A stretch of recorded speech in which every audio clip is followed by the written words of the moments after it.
कबीर के इस वचन को, एक एक शब्द को समझने की कोशिश करना, क्योंकि कबीर बहुत शब्दों के मालिक नहीं है, थोड़े से शब्द हैं, इसलिए एक एक शब्द में डुबकी लगानी जरूरी है। पीवत रामरस लगी खुमारी, पहला शब्द तो पीना। सत्य को जानना नहीं है, पीना है, जीना है, कंठ से उतर जाने देना, खोपड़ी में नहीं भरना है,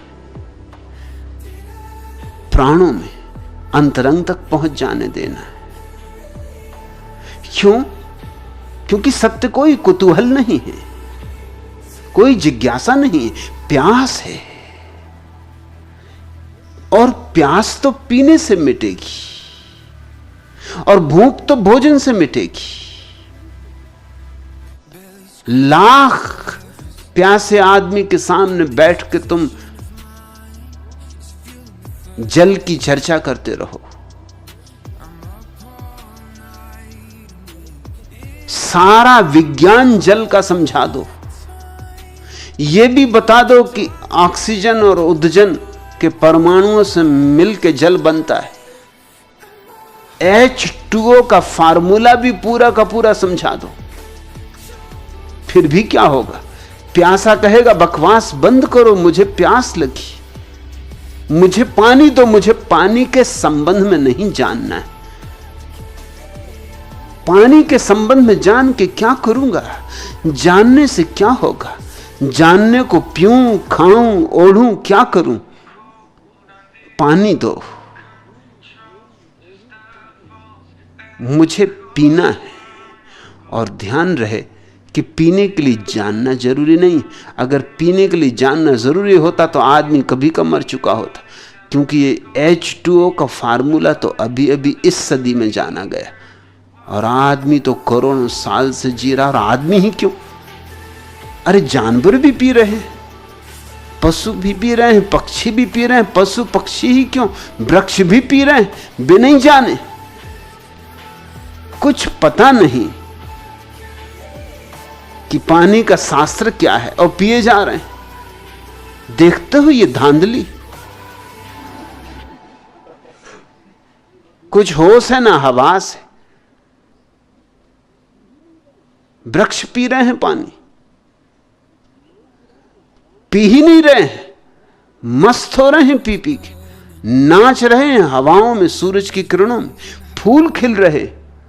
कोई फिक्र ही किसी को पड़ी नहीं कि इस वृक्ष में फूल नहीं खिलने चाहिए। इसे पानी का रसायन भी आता नहीं, इसे अभी पानी का सूत्र भी मालूम नहीं, और खिले जा रहे हो और हंसे जा रहे हो और सुगंध उड़ाए जा रहे हो। कुछ लाज शर्म भी होती। अज्ञानी होके अज्ञानी जैसा व्यवहार करो, अज्ञानी होके ज्ञानी की मस्ती दिखा रहे हो। अच्छा ही है कि प्यास का जानने से कोई संबंध नहीं, नहीं तो वृक्ष प्यासे कब के मर जाते, कब के फूल कुम्हला जाते, रात रानी में गंध न होती, जूही से सुवास न उड़ती, गुलाब न खिलते, कमल न खिलते, पशु पक्षी मर जाते, आदमी ही न जी सकता था। जानना और अनुभव अलग अलग बातें, इसलिए पीने पर जोर है। पीवत रामरस लगी खुमारी, पियो। और इसलिए कबीर, नानक, फरीद, रैदास, दादू, इनके पास एक और ही तरह का तीर्थ निर्मित हुआ। यूं तो जैनों के 24 तीर्थंकरों को हमने तीर्थ बनाते देखा, मगर उनके तीर्थ बड़े तर्कबद्ध थे, बहुत तर्कबद्ध थे।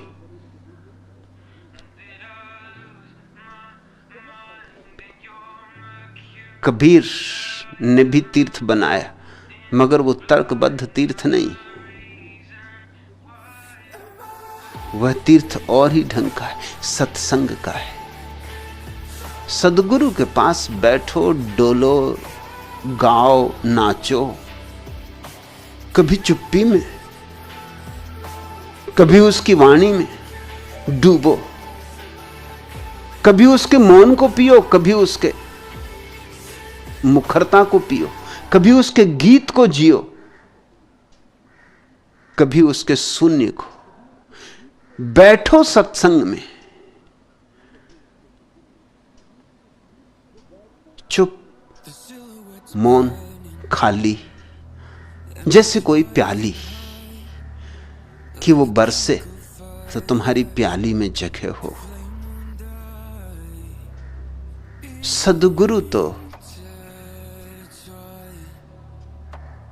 आषाढ़ के महीने का जल से भरा हुआ मेघ है। तुम खाली हो तो भर जाओगे। नाचो जैसे मोर नाचते आषाढ़ में घिर गए मेघों को देखकर। मेघ मलार उठने दो, ये और ही बात है। महावीर समझाते हैं तर्कपूर्ण ढंग से, विवाद करते हैं, खंडन मंडन है। कबीर के पास ये सब बातें नहीं। कबीर के पास तो पियक्कड़ों की जमात है, और पीने को क्या है? राम रस। ध्यान रखना, यहां राम से कोई प्रयोजन दशरथ के बेटे राम से नहीं। उनका तो रस कैसे बनाओगे? उसमें तो आदमखोर हो जाओगे, उसमें तो बहुत झंझट होगी। अब दशरथ के बेटे रामचंद्र जी को घिस घिस के क्या कोई भांग बनाओगे कि चाय बनाओगे, काफी बनाओगे, क्या करोगे? दशरथ के बेटे राम से कोई प्रयोजन नहीं। यहां राम रस से तो अर्थ है वह जो परम सत्य है, उसके लिए एक नाम राम। कोई भी नाम दे दो, सब नाम उसके। राम कहो, रहीम कहो, रहमान कहो, सब नाम उसके। कोई भी नाम दे दो, क्योंकि वह तो अनाम है। सब नाम काम चलाऊ, और वह रस है। ठीक वही सूत्र उपनिषदों का जो परमात्मा की व्याख्या करता, रसो वैसा, वह रस है। रस का अर्थ ही होता है कि एक बूंद भी उतर जाए भीतर तो प्यास सदा को बुझ जाए। इस रस को भीतर उतारने की कला को ही हमने इस देश में रसायन कहा था। अब तो बड़ी गड़बड़ हो गई। अब तो केमिस्ट्री का अनुवाद रसायन शास्त्र हो गया। रसायन बड़ा प्यारा शब्द था, उसका बड़ा आध्यात्मिक मूल्य था।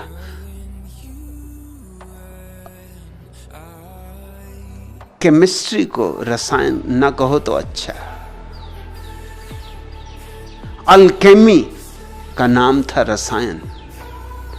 रसायन का अर्थ था सत्संग, जहां रस पकता है, जहां रस झरता है, जहां रस पिया जाता है। पीवत रामरस लगी खुमारी। और खुमारी शब्द बड़ा गहरा है। खुमारी का अर्थ होता है न तो बेहोशी न होश, दोनों और दोनों नहीं।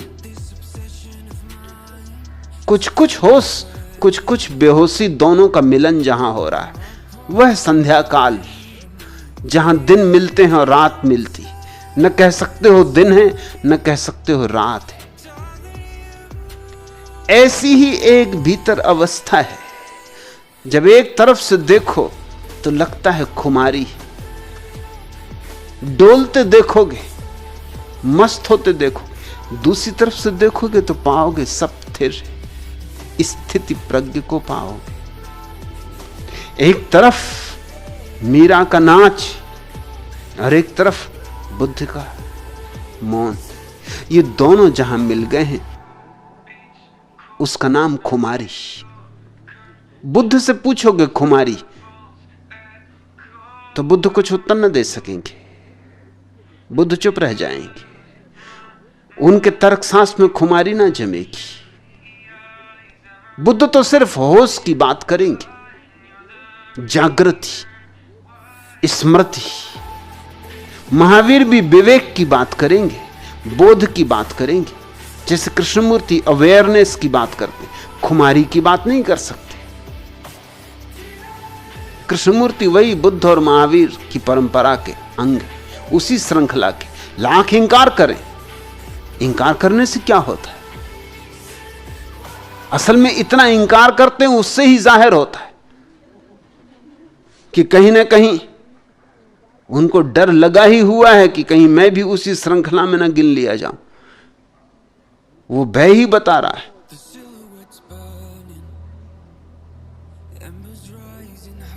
लेकिन बात इतनी साफ है, बुद्ध जिसको सम्मा सती कहते हैं, सम्यक स्मृति, और महावीर जिसको विवेक कहते हैं, और गुरजीएफ ने जिसको सेल्फ रिमेंबरिंग, आत्मस्मरण कहा है, कृष्णमूर्ति उसी को अवेयरनेस कहते हैं। इसमें कुछ भेद नहीं, शब्दों का ही भेद है, मगर इनमें खुमारी कहीं भी नहीं आती। हां, खुमारी की बात मीरा करती, सहजो करती, उमर खयाम करता है, अल हिल्लास करता है, सरमत करता है। लेकिन वो सिर्फ खुमारी की बात करते, उनके पास फिर होश का कोई सवाल नहीं। कबीर वही अद्भुत समागम जो खुमारी की बात करते, बेहोशी की नहीं, होश की भी नहीं, दोनों के बीच का संध्या काल जहां होश और बेहोशी मिलते, ऐसे मिलते कि होश बेहोश हो जाता है, बेहोशी होश हो जाती, उस घड़ी का नाम खुमारी। खुमारी बड़ी अद्भुत दशा है, डोल भी रहे मस्ती में और जागे भी, नाच भी रहे और जागे भी।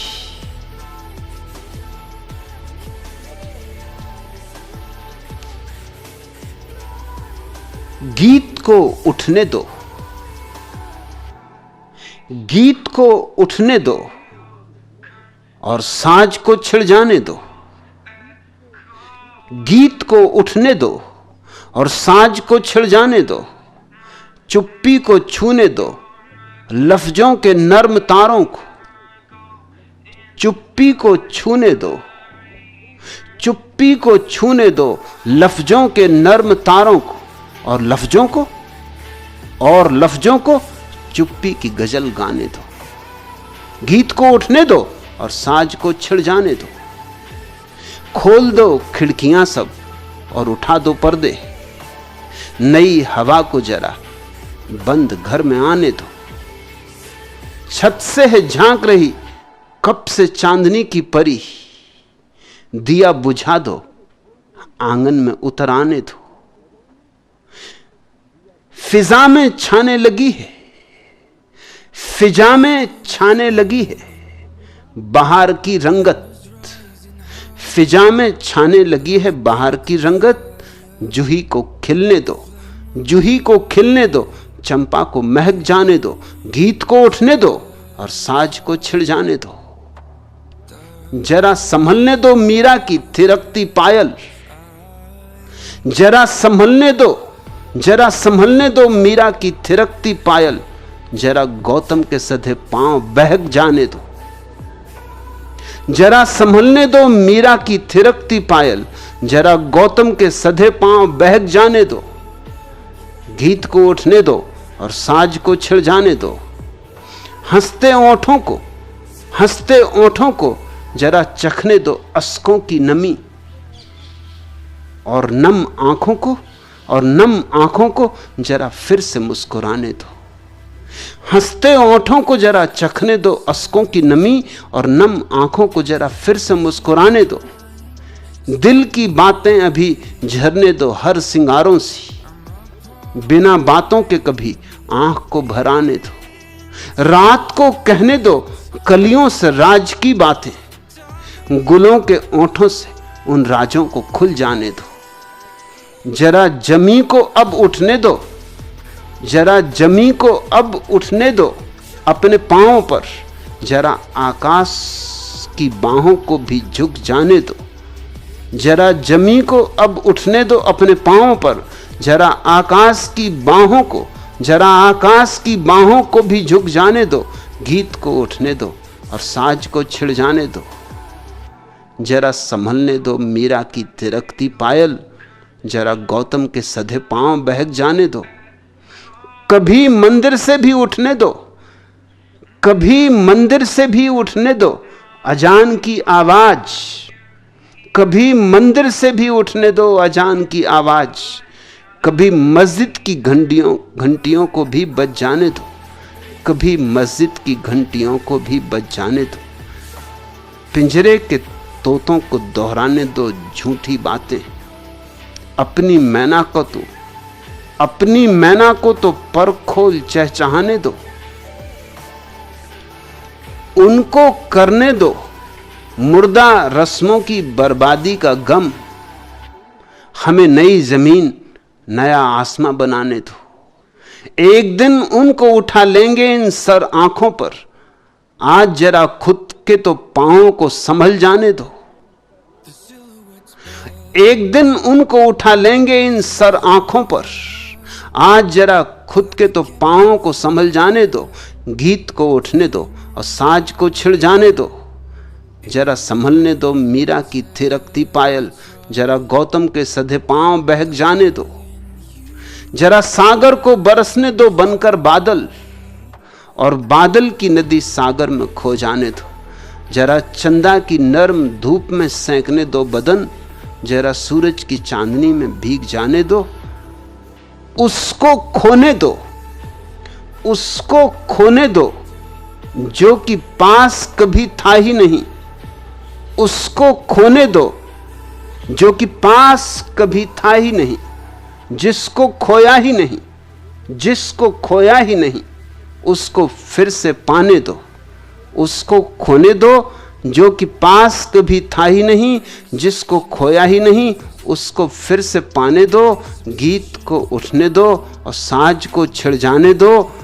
जरा संभलने दो मीरा की थिरकती पायल, जरा गौतम के सधे पांव बहक जाने दो।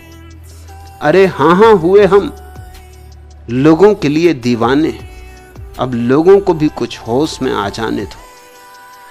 यह है सच कि बहुत कड़वी है मैं इस साकी की, यह है सच कि बहुत कड़वी है मैं इस साकी की। रंग लाएगी गर सांसों में उतर जाने दो। छलकेंगे जाम जब छाएगी खुमारी घटा, छलकेंगे जाम जब छाएगी खुमारी घटा। जरा मैखारों के पैमानों को तो संभल जाने दो, जरा साकी के तेवर तो बदल जाने दो। गीत को उठने दो और साज को छिड़ जाने दो। जरा संभलने दो मीरा की थिरकती पायल, जरा गौतम के सधे पांव बहक जाने दो। न रहे मैखाना, न मैख्वार, न साकी, न शराब। न रहे मैखाना, न मैख्वार, न साकी, न शराब। नशे को ऐसी भी एक हद से गुजर जाने दो। न रहे मैखाना, न मैख्वार, न साकी, न शराब। नशे को ऐसी भी एक हद से गुजर जाने दो। उसको गाने दो अपना गीत मेरे ओंठों से। उसको गाने दो अपना गीत मेरे ओंठों से, और मुझे उसके सन्नाटे को गुनगुनाने दो। जरा संभलने दो मीरा की थिरकती पायल, जरा गौतम के सधे पांव बहक जाने दो, गीत को उठने दो साज को छिड़ जाने दो, गीत को उठने दो, गीत को उठने दो और साज को छिड़ जाने दो। वह घड़ी, वह संध्या काल जहां मीरा होश में आ जाती और जहां बुद्ध नाचने लगते, उसका नाम है खुमारी। पीवत रामरस लगी खुमारी।